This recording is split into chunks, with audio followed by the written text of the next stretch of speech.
And Herman Mashaba joins me now from Gqeberha, and just to find out what has happened since he's made that statement and written to the NDPP. Mr. Mashaba, welcome to Morning Live. Good to have you with us. Good morning, Sakin, and good morning to the listeners. As have communicated, I sent the letter out to Advocate Batoyi last week, Tuesday, giving her 7 working days to revert to us as to the steps to be taken to deal with the state the state capture report. In the event of a failure, as Herman Mashaba will lay criminal charges against some of the people where we've got cases as clear as daylight. And in the event that we don't still get any further action or inaction from her office, we will then request for knowledge certificate for private prosecution. And the reason why we're taking the steps, Sakina, is because I think as South Africans, we need to learn and understand that we live in a democratic, constitutional country. We have a constitutional responsibility as citizens of the country not to let politicians do as they please. Politicians, they serve at our behest. We are the ones who put them into power. For them to really destroy our country at this rate and we sit back and do nothing, this is something that I have obviously committed myself and my life to ensure that this is not going to happen under my watch. So that communication happened last Tuesday. Have you had any response from the NPA or the NDPP? And so far, I'm afraid nothing, though obviously they still have chance because we 7 working days to respond. So just with regard to what you call, glaring cases that obviously need to be prosecuted, which ones were you specifically looking at? All right, we seem to have lost Mr. Mashaba there. The bandwidth on that connection, not the greatest. So tell you what, we'll see if we can get him back. I believe he is back, Mr. Mashaba. And I was basically just asking about which cases you believe are ones that are glaring enough for the NPA to prosecute.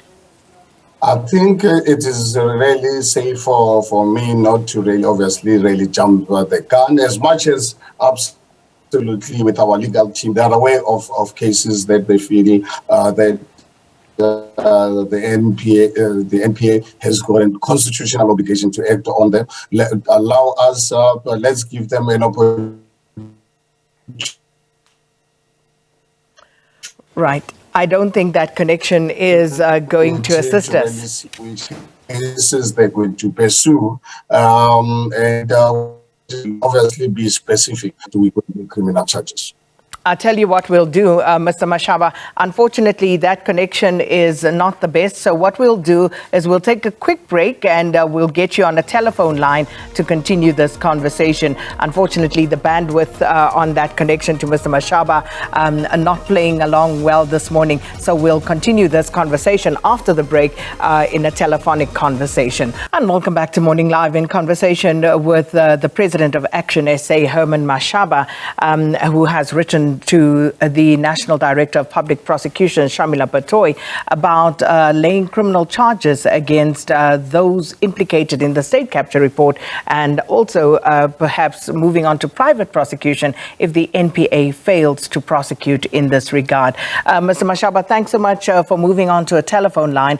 So we were still discussing the matter of the NPA, as you said, have not responded to you as yet. The deadline, of course, not yet reached. But according to you, and this is where the line got a bit muddled, I was asking, what or who would you like to see prosecuted at this point in time? And that's where I think the line got a bit muddled. Yeah, thank you, Sakina, once more. I think let's really give the National Prosecuting Authority the space to really decide. But we're going to be watching the case very, very closely. Our legal team has already identified people that will lay charges against in the event that are not charged.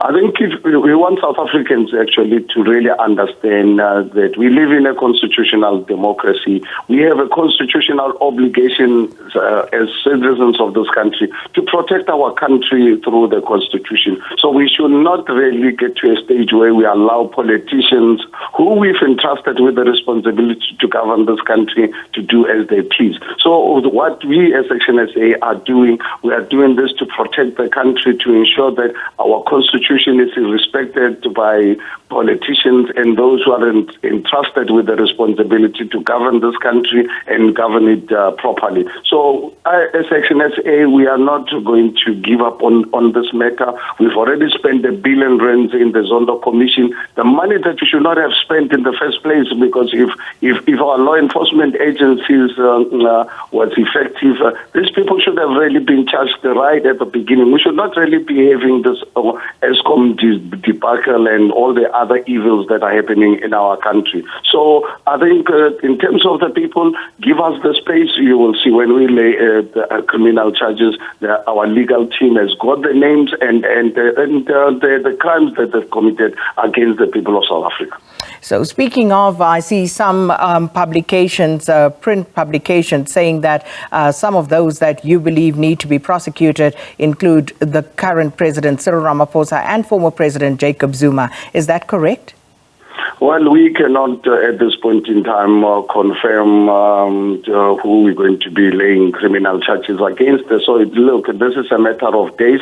At the moment, I'm at Nelson Mandela Bay. We've got a very, very important by-election, which I'm leading in Ward 43 in KwaNobuhle. So I'll only be back in Johannesburg on Thursday. Then I can have a final briefing with our lawyers. If we don't do it on Friday, early next week, then we can then go and lay charges against those that are involved. But hopefully the NPA might come back to us before we embark on the next step. So how soon do you think that criminal charges should be laid, and how soon do you believe the NPA should start acting against those implicated in the reports of the Zondo Commission? Because as you say, they should have been charged, some of these people, a while back already. So how much time do you think would be reasonable for the NPA to start acting? The NPA is, 15 years late already. I think we cost us as a country 12 billion rands already. They have absolutely no reason whatsoever to wait another day. It's actually quite surprising that as South Africans, ordinary South Africans, we are aware about these cases for the last 15 years at least. So I don't really believe that they need to really be given another hour, another day, or another week. They should have acted 15 years ago and dismally and spectacularly failed us therefore. So we expect them to really act yesterday, as far as I'm concerned.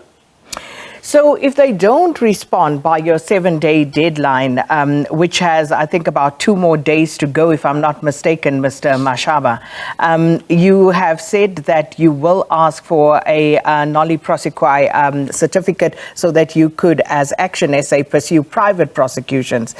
So I would imagine then that your legal team has applied its mind in this regard. So are there any specific entities or parts of that report that you would particularly be interested in prosecuting privately?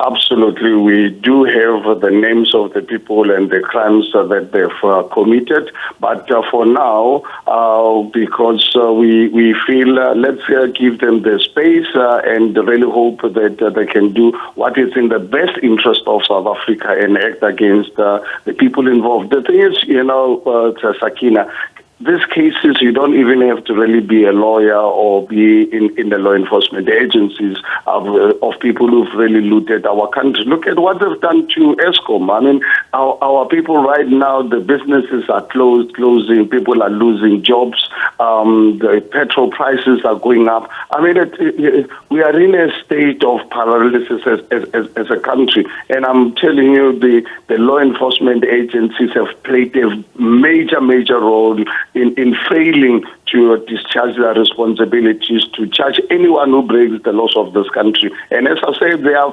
already 15 years behind in doing this job. So we are not going to accept any excuses of anything, because these cases are so clear, they are known by everyone. Go to any street anywhere, be in Soweto, Alexander, or Amaskra, everyone is aware of the people who looted this country and the quantum. Obviously, we might not know the exact quantum, but the quantum is there are in billions. Like South Africa today, we're a scum of the world. We are a laughing stock of the world with things that have happened. And as ActionSA, we've really taken a decision. We are going to ensure that all South Africans are aware what is happening. We are going to hold Parliament accountable. We are going to hold our law enforcement agencies accountable, and as long as we've got this constitutional framework in place to ensure that they must just follow the Constitution and follow what they are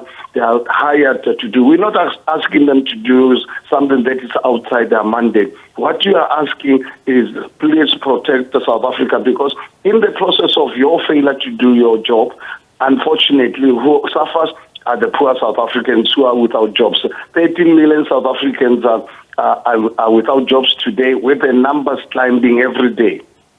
Ms. Mashaba, we are out of time, but I just have to ask you about the situation where you have been implicated about a situation with a grabber spying device that was purchased by the city of Johannesburg to spy on opposition parties. So what's your response to that? Are you aware of that? Did you participate in the purchase of said device? Sakina, I can only laugh or cry, because I saw that interview with two the councillors being interviewed by SABC, and I think I immediately tweeted to you and asked those two councillors to say, SABC, please use your infrastructure, get a sitting judge, that Herman Mashaba and those two councillors or anyone else who's accusing Herman Mashaba of getting involved in a criminal activity. In a sitting judge, with your live cameras, we sign under oath.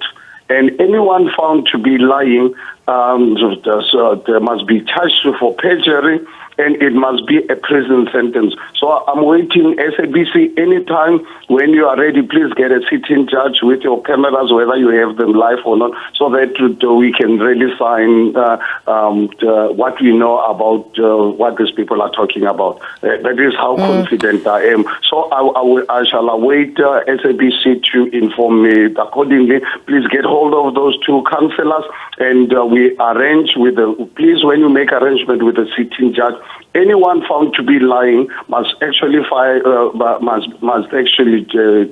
be charged for perjury, and it must carry a prison sentence. Let's see if they'll come forward. I'm ready. You just give me the date and time.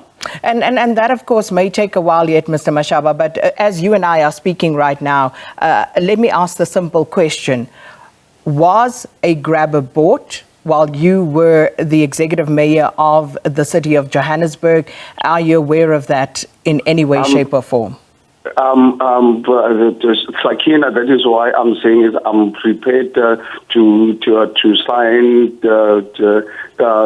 my statement under oath in front of the entire nation of South Africa. But it's a simple question, Mr. Mashaba. I'm not aware of such a thing. I have no interest in operating in a clandestine fashion. It's not really my style, and it will never really be my style. If whether the city has got an asset like that, I can tell you, Herman Mashaba, I can tell you right now, I have absolutely no knowledge whatsoever. I've never had any discussion with anyone in procurement to really buy such equipment. Mr. Herman Mashaba, we'll leave it there for today. Thank you so much. ActionSA President Herman Mashaba speaking to us there. Written to the NPA and the NDPP, Shamila Batoy, to look into the allegations that were made at the Commission of Inquiry into allegations of state capture and the subsequent report released by the now Chief Justice Raymond Zondo, and saying that the NPA needs to take serious action also on the grabber that was allegedly bought by the city of Johannesburg to spy on opposition parties. Mr. Mashaba emphatically saying there that he was not aware of